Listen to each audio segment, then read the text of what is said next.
Hi, my name is Jay Hertel. I'm the chair of the Department of Kinesiology at the University of Virginia, and it is certainly my honor to speak with you today, and I'm humbled to have been elected as a fellow of the National Academy of Kinesiology. What I'm going to talk about today is emphasizing the clinical and clinical biomechanics research as it relates to my research in the area of sports injury rehabilitation. But first, I want to acknowledge some mentors that have influenced my career: Karen Taburin at the University of Wisconsin La Crosse, David Perrin at the University of Virginia, as well as a couple of PhD students who were at UVA while I was a master's student, Kevin Guskowitz and Tom Kaminsky, who are also fellows. And then Craig Deniger and Bill Buckley from Penn State, who are my PhD co-advisors, and a number of other NAK fellows who had a real impact on my career in terms of biomechanics, motor control, and exercise physiology, grounding my work related to athletic training and sports medicine. I also need to recognize my current and former PhD students who've been instrumental in their contributions to my research agenda over the past 2 decades, and I've learned so much from them along the way. So most of my work has dealt with lateral ankle sprains and chronic ankle instability, and we know that lateral ankle sprains are a common injury, one of the most common injuries that we see in sports and exercise, and that usually these are lateral ankle sprains that damage the ligaments on the lateral or outside of the foot. And despite these injuries being so common, the outcomes from them are not great. And in fact, we see that up to 40% of first-time ankle sprainers will go on to develop chronic ankle instability. And within them, a large percentage of chronic ankle instability patients will go on to develop osteoarthritis of the ankle as well. So I've worked on some conceptual models over the year. Over the years, I'm going to show the most recent one here, which Reve Corbett and I published in the Journal of Athletic Training in 2019.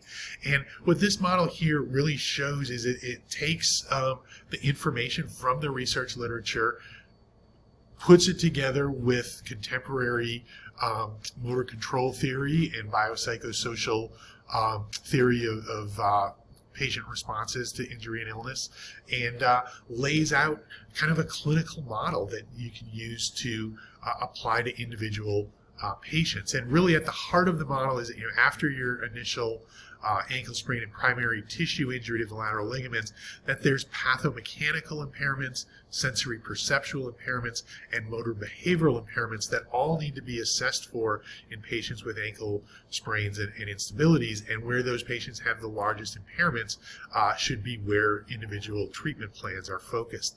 Additionally, we take patients' personal factors and environmental factors that can influence their recovery into play as well, and we come up with this spectrum of outcomes that range from the poor chronic ankle instability here on the left end to the good, which we would classify as copers, people who have sprained their ankle but have a full recovery and don't have any residual problems at all. And what we really try to do is to prevent people from ending up down here by treating their acute injuries well, but if they do end up down here, also can we use rehabilitation to push them on the spectrum of outcome up towards copers. So much of my early research career dealt with assessment of balance and postural control deficits after acute ankle sprain or in patients with chronic ankle instability. And we used force plates to do this, and were able to gain insights into neurophysiological function after injury. But on a clinical side, we also had to work on some tests that could be done, kind of low tech or no tech in the clinic. So the STAR excursion balance test is something that we worked really hard to validate.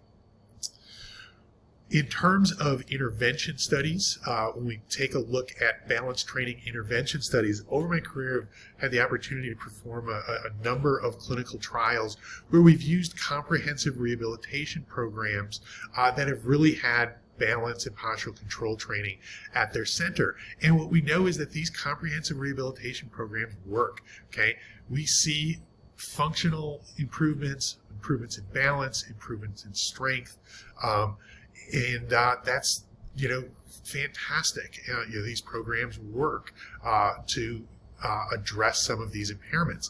But what we don't see is if we just focus on balance and strength and motion, these programs do not result in any changes in gait. Okay, so in these two studies here with the not equal signs here, the same patients in both these articles here, okay, they end up with functional balance and strength improvements, but there's no changes in their gait biomechanics.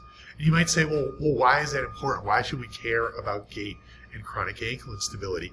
And over the years, we've done a number of laboratory studies using 3D motion analysis, electromyography, in-shoe plantar pressure measurements to try to understand the gait mechanics of people with chronic ankle instability. And if we start over here in the swing phase of gait, what we see is that as patients with chronic ankle instability are in mid-swing, their kinematics are different. They're holding their foot in a position more inverted and more plantar flexed while they're in the swing phase of gait. Okay, and again, think about what happens if they keep their foot in that inverted and plantar flexed position as they approach initial contact of that foot with the ground.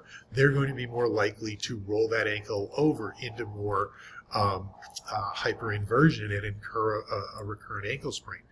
But what we end up seeing patients do is they have early activation of the perineal muscles. So patients with chronic ankle instability activate their perineal muscles before the foot hits the ground in terminal swing.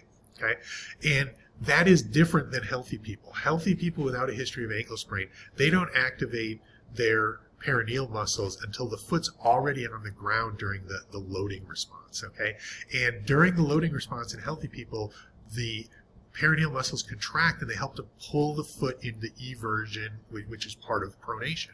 Okay, but in people with chronic ankle instability, the perineals actually activate before the foot hits the ground. And what that means is it can't contract again during the loading response because it's already contracted. So the foot ends up staying in more inversion during this period. And what ends up happening is during mid-stance, the foot is going to have a more laterally deviated center of pressure, meaning that there's more loading on the outside of the foot during stance phase in people with chronic ankle instability, and that kind of keeps the foot in inversion throughout the stance period. So when we look at this and understand the mechanics, the altered gait mechanics that we see, well, how can we intervene and potentially return this to a more normal gait cycle in people with chronic ankle instability? So we've tried a number of different approaches over the years that have ranged from the no tech to the low tech to the high tech, and I think we've figured some things out. So we've used auditory biofeedback in response to increased lateral loading on the center of pressure. We've used a treadmill add-on here where we're basically using resistance bands that are attached to these pipes that run up the length of the middle of the treadmill here, and they've shown really promising results in terms of being able to shift the center of pressure medially throughout the stance phase and also get good clinical responses in response to a week of training. And we've used high-tech approaches using real-time biofeedback in response to motion analysis, and been able to provide subjects with feedback as to whether their foot is in a safe position in terms of inversion and eversion at initial contact, or whether in this case here where this is red and tilted right here, that shows the foot is in a more inverted position at initial contact. And we encourage people to try to make sure that their next steps don't fall into those that same potentially hazardous motion positions. Okay, and we've had great success with this, showing that when we incorporate this type of biofeedback training into a comprehensive rehabilitation program, that we get very positive results with that.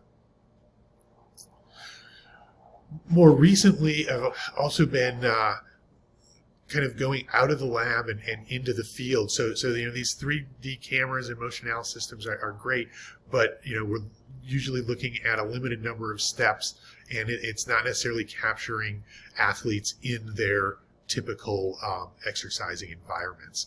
So we've done a variety of work with wearable sensors in kind of two groups, in distance runners and then separately in team sport athletes. With distance runners, we've worked with a company called RunScribe, which is a very small sensor that is shoe mounted, that can take spatiotemporal measures, some basic kinematic measures, and then also some kinetic measures as well. And we've done validation work on this leading into our injury work. So when it comes to running injury biomechanics, we've been working with this population, which we term to have exercise-related lower leg pain. Colloquially, we might call that shin splints. But the big advantages we have here is, we can do studies where we're evaluating up to 15,000 steps per participant over a week's worth of their runs. And what we've been able to demonstrate is that when controlling for running pace, the group with exercise-related lower leg pain had 8 milliseconds longer contact time compared to the healthy group. So when they're running, their foot is in contact longer, in contact with the ground longer compared with a healthy group. And you think about, well, what does that mean? 8 milliseconds over one step might not be a lot, but if you're talking about 8 milliseconds over thousands of steps per week, that can increase the loads that are being applied to the musculoskeletal system. So the next thing we aim to do here is to do some sensor-based biofeedback interventions to see if we can do some gait training interventions with these sensors in real time. We've also been doing work with team sports. The measurement of biometrics during team sport competition in elite sports is really become ubiquitous. We see it primarily from a sports performance side of things. There's probably more data being collected on athletes now, in the last few years than there has been in the history of sport.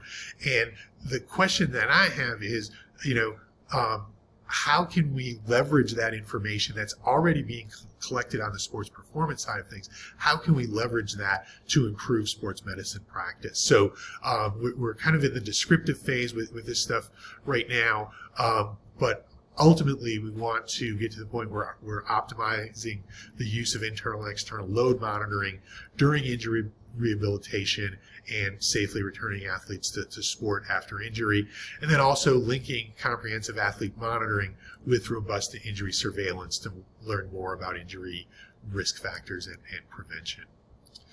Lastly, I just want to make some comments on the theme of the conference related to kinesiology's social justice imperative. I think there definitely are neglected and underserved populations when it comes to athletic training and sports medicine clinical practice and also research, and that we really, as leaders in the field, need to be mindful of that and think long and hard about actionable ways that we can improve those deficits.